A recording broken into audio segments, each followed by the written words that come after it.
একটা কথা আমাদের মনে রাখতে হয় যে আমাদের জাতি হিসাবে যদি উপরে উঠতে হয়, শৃঙ্খলা ছাড়া কেউ উপরে উঠতে পারে না।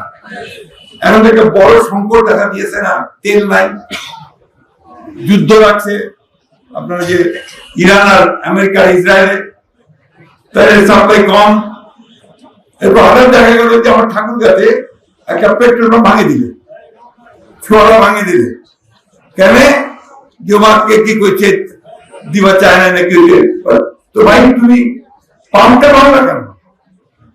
অভিযোগ থাকলে যারা দায়িত্বশীল আছে তাদেরকে বলো পাম্প বন্ধ করে মদ আমরা তৈরি করতে দিব না, মদকে আমরা কঠোর হস্তে দমন করবো। ধন্যবাদ দেই যে ওই রাত্রে উনি 7 জন ক্যারেজ করছেন।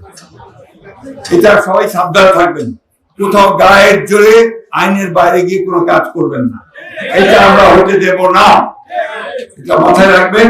আইন কানুন